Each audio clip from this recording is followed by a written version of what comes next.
Pemirsa, saat ini tanaman obat menjadi salah satu pilihan alternatif untuk menyembuhkan berbagai macam penyakit. Maka dari itu, masyarakat diharapkan bisa merawat tanaman obat di rumah yang pasti memiliki khasiat.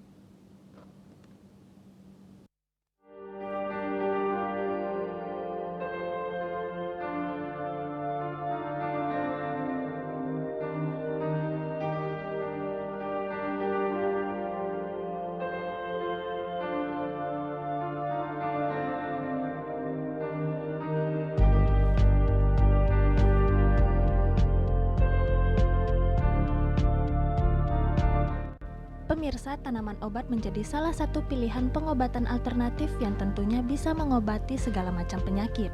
Hal ini bukanlah hanya isapan jempol belaka, melainkan sudah banyak yang membuktikan khasiat dari berbagai jenis tanaman obat yang ada.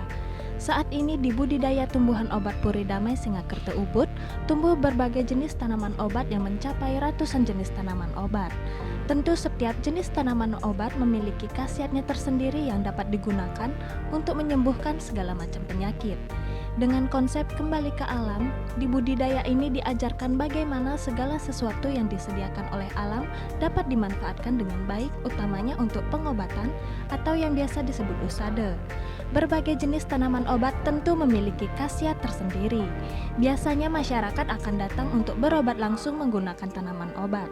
Kelebihan dari tanaman obat untuk menyembuhkan sakit adalah tanaman obat tidak memiliki efek samping yang tinggi sehingga minim resiko apabila dirasa tanaman obat tersebut tidak cocok untuk pasien. Tanaman obat ini apabila dikonsumsi secara rutin juga memiliki efek yang baik bagi tubuh seperti halnya dalam menjaga imun tubuh. Mengobati penyakit dengan tanaman sebenarnya sudah diwariskan sejak dulu dan kini hal tersebut perlu diwariskan secara luhur agar masyarakat juga dapat mengetahui jenis-jenis tanaman obat apa saja yang berkhasiat bagi tubuh.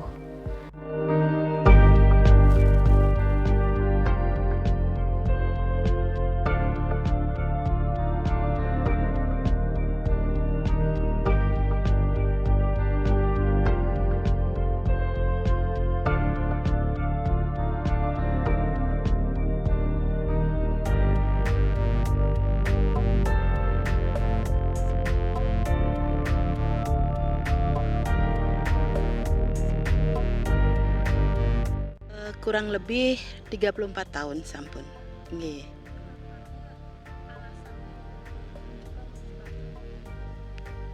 Kita gini ya, semakin lama itu anak-anak milenial itu kan meninggalkan budaya kita terutama usada kita.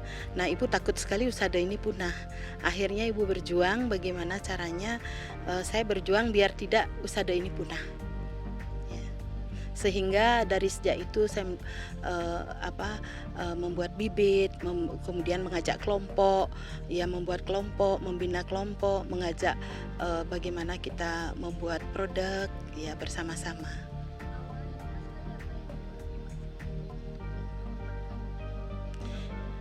Yang pertama saya belajar, jadi pertama belajar tentang tanaman. Jadi manfaatnya apa? Nah, setelah tahu manfaatnya, baru kita belajar lagi menukik ke usada.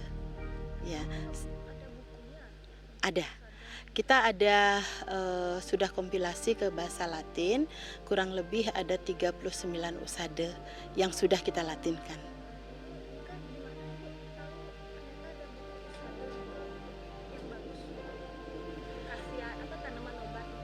Di Dinas Kebudayaan kan itu ada dulu di Dinas Kebudayaan, kemudian terus kita ngambil di Singaraja juga, ya, kemudian kita ngambil juga ke ya orang-orang pinter lah. Di sekitar di Bali itu kan banyak sekali balian atau apa. Jadi yang menggunakan usada, ya kita mengadakan pendekatan. Kemudian kita latinkan itu karena kita tahu bahwa ke depan itu susah sekali mengajarkan anak bahasa Bali. Tapi sekarang saya kira anak-anak milenial sudah mulai belajar bahasa Bali. Mudah-mudahan nanti usada bisa terbaca semuanya.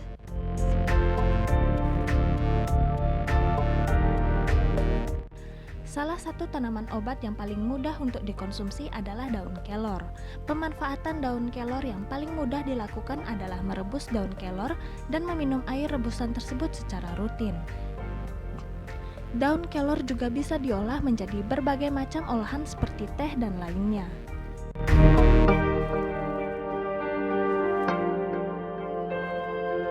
Banyak, semua sebenarnya, semua tanaman bisa kita pakai obat, hanya 2% saja yang tidak saya pergunakan untuk obat. Jadi, 2% itu adalah sebagai pestisida dan racun, ya. Kalau yang lain semua bisa dipergunakan sebagai obat. Antara lain kecombrang ada, kemudian terus ada, pucuk ya, pucuk roko terutama ya, pucuk roko, kemudian ada, bambu tali, ada gemelina, ada senggugu, ada, kembang sore ya, kemudian ada wali songo, banyak sekali, ya. 380 jenis yang ada di Puri Damai saja, ya. Yang paling sering dicari oleh masyarakat? Biasanya yang paling gampang itu suruhan, ya suruhan. Kan banyak sekarang yang asam urat, kolesterol ya, itu suruhan. Sebenarnya itu tanaman liar, tapi bagus sekali. Dan yang paling penting sekarang sebagai dasar obat saya adalah kelor.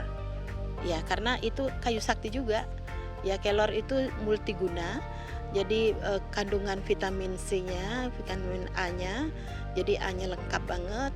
Kemudian proteinnya, kemudian terus pokoknya lengkap semua. Kelor itu angelnya tanaman.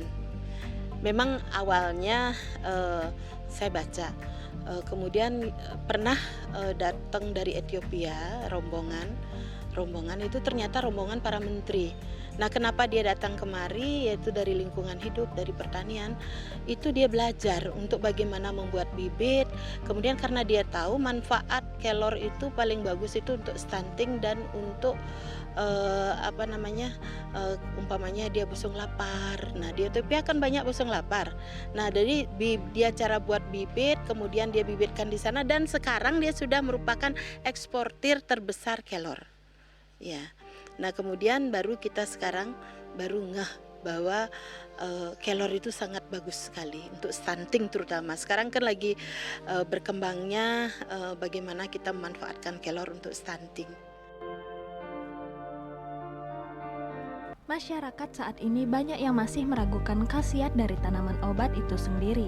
Selain itu, masyarakat yang cenderung ingin praktis dalam mengonsumsi obat juga menjadi salah satu faktor tanaman obat belum terlalu banyak diminati masyarakat. Maka dari itu, usaha untuk pengembangan pengobatan melalui tanaman obat diharapkan terus digiatkan.